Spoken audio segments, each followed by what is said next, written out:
Good day, learners. Welcome to our day one. Multiplication as repeated addition or equal groups. How many all together? Look at the picture.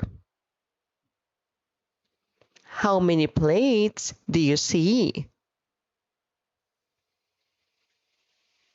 How many candies are in each plate? Can we count all candies? Which fruit has the most pictures? There is a faster way to add equal groups again and again. This is called multiplication. What is repeated addition? Repeated addition means adding the same number again and again. Example, 2 plus 2 plus 2 is equals to 6. 3 groups of 2.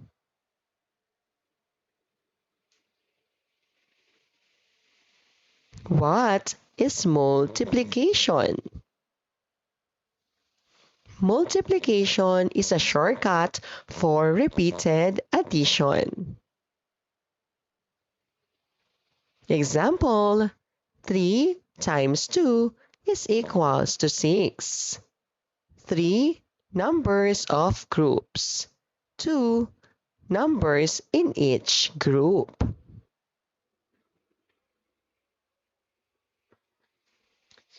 Illustrating equal groups. Example, there are 3 groups of 2 balloons.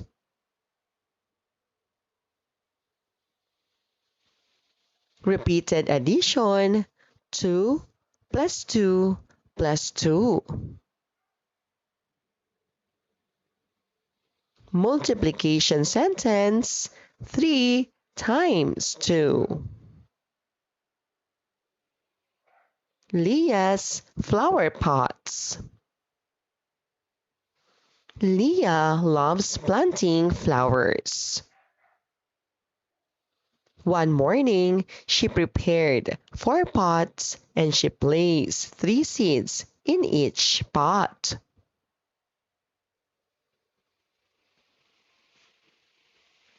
She wanted to know how many seeds she planted in all. Leah counted the seeds like this: 3 plus 3 plus 3 plus 3. Then she remembered.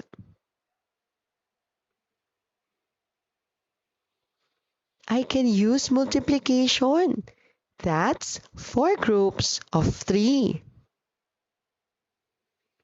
So she wrote 4 times 3 is equals to 12. Leah smiled.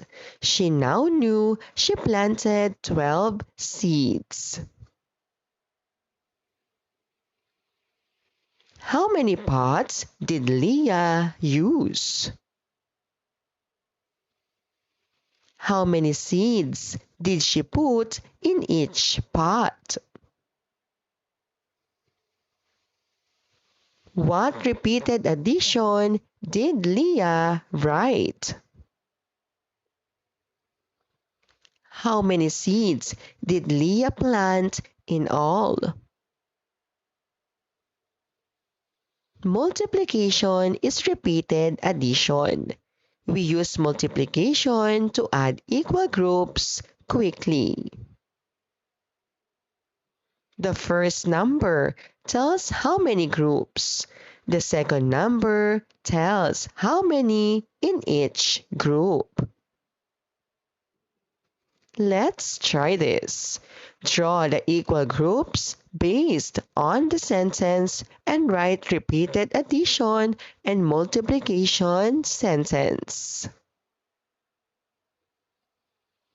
Example, draw two groups of 3 apples.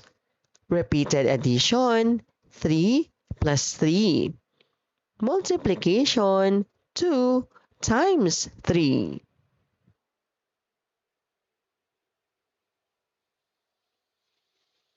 Welcome to our day 2. Multiplication as repeated addition using arrays. How many in each row? How many rows do you see? How many apples are in each row?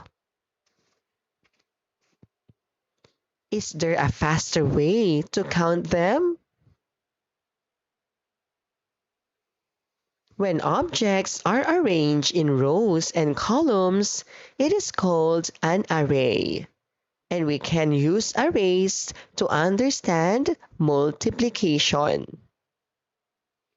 What is an array?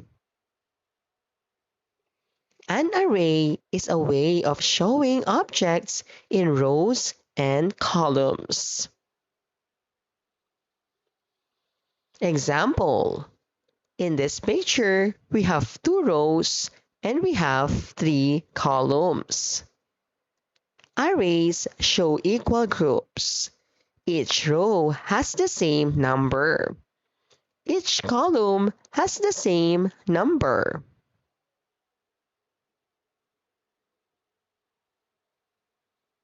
Repeated addition using arrays.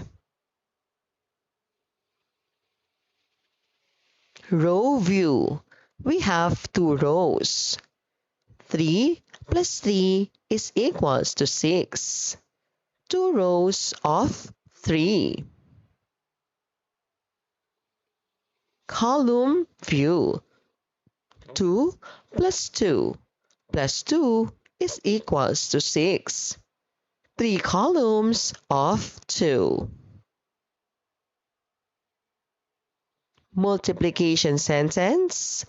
2 rows times 3 columns is equals to 6.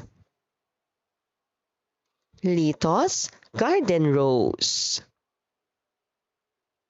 Lito planted flowers in his small garden. He placed the plants in arrays so they look neat.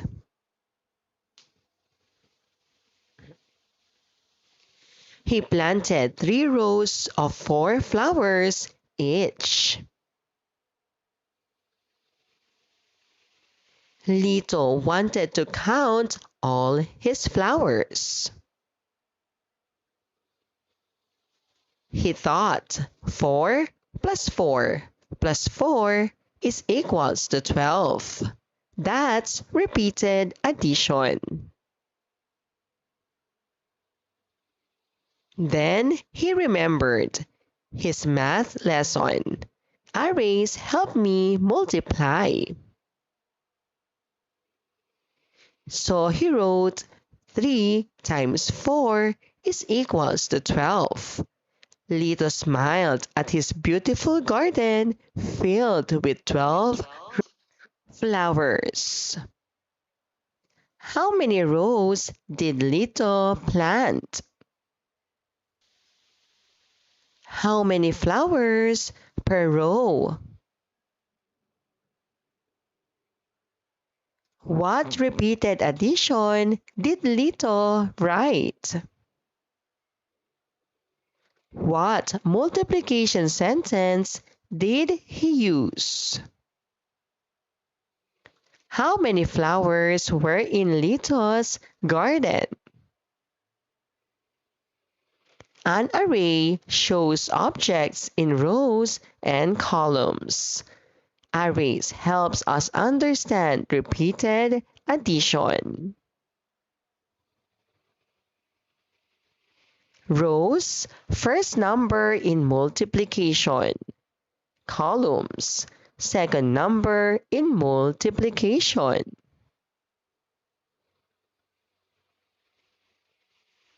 Let's try this.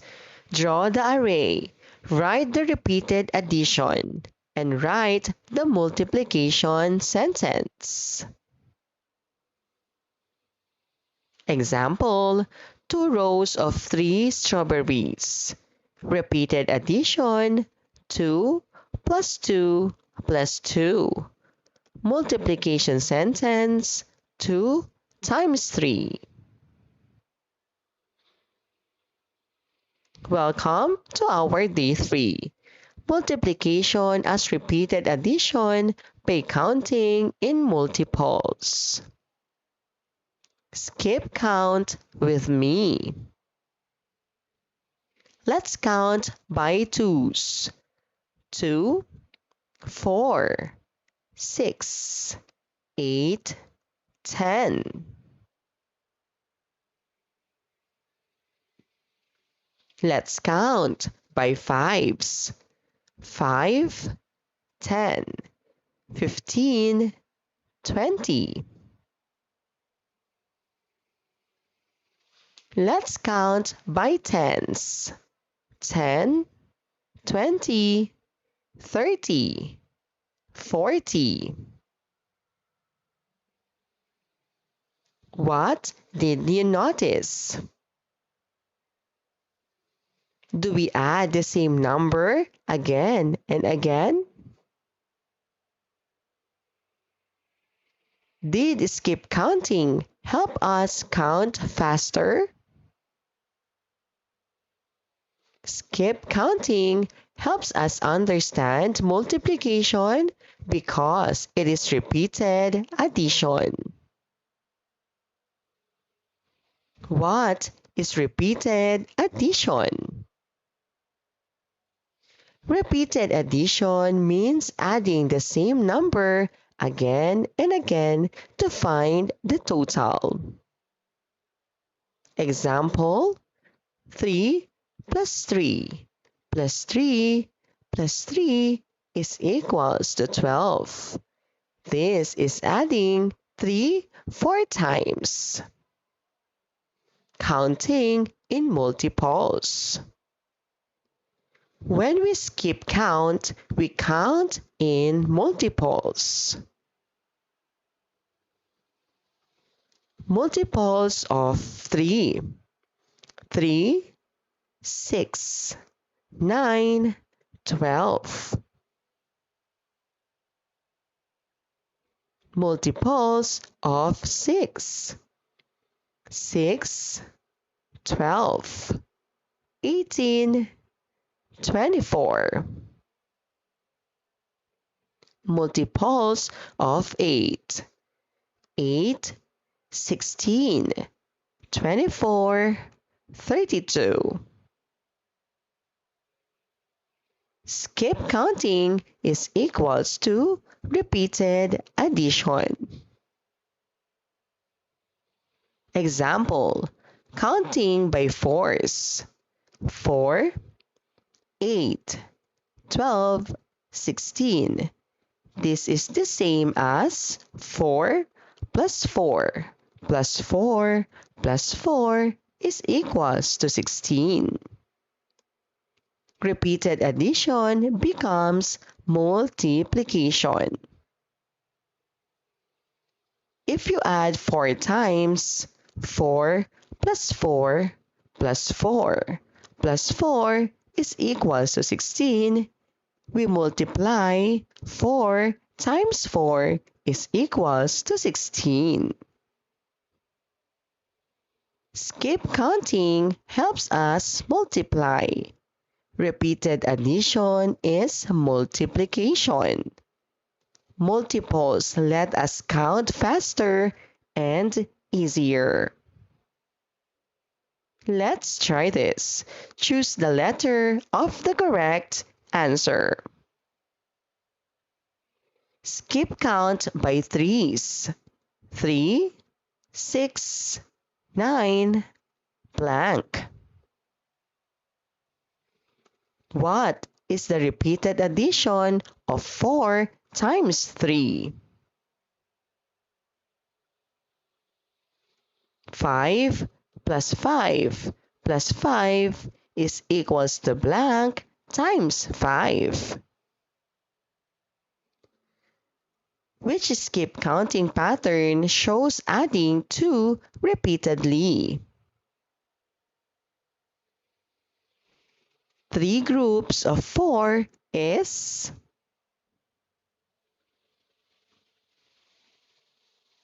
Let's try this. Complete the skip counting.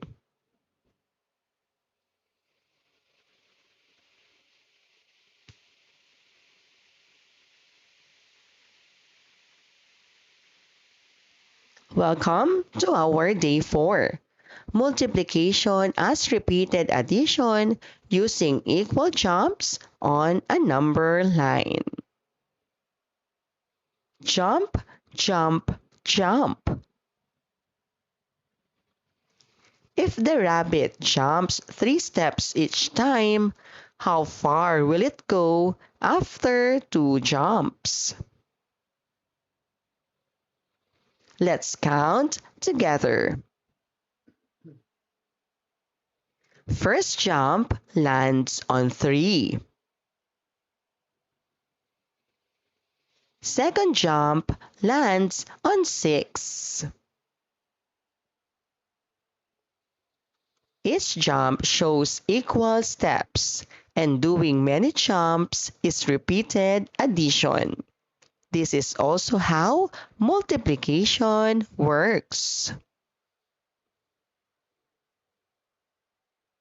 What is a number line? A number line shows numbers in order. We can use it to add by jumping forward. Repeated addition using a number line. Make 4 jumps of 2 on the number line. 2, 4, 6, 8. This means 2 plus 2 plus 2 plus 2 is equals to 8.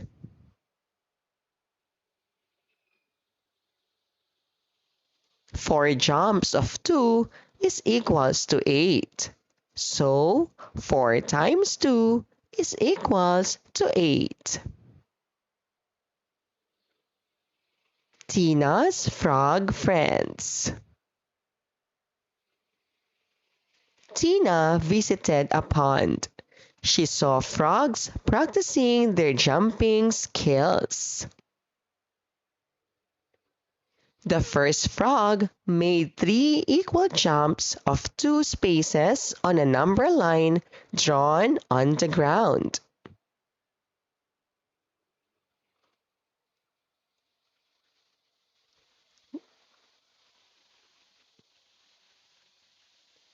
Tina counted 0, 2, 4, 6.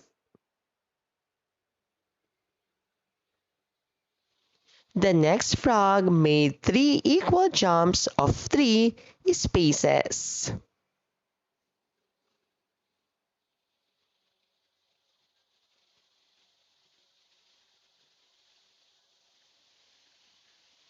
Tina counted again 0, 3, 6, 9. Wow, Tina said. You're using multiplication. You're jumping equal groups. The frogs croaked happily. Jumping is like repeated addition. How many spaces did the first frog jump each time? How many jumps did the first frog make?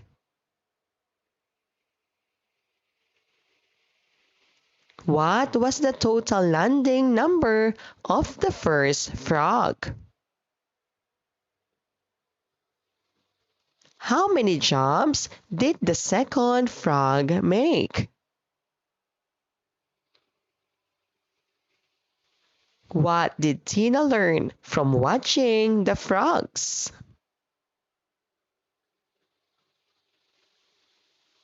Multiplication is repeated addition. A number line helps us show multiplication as equal jumps. Number of jumps times size of jump is equals total. Using number lines makes multiplication easy and fun. Let's try this. Draw the number line and draw equal jumps. Draw 2 jumps of 5.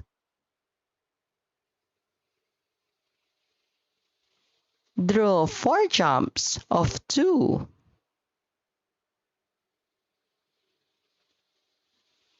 Draw 3 jumps of 3. Thank you for watching. Till our next mathematics lesson. Goodbye.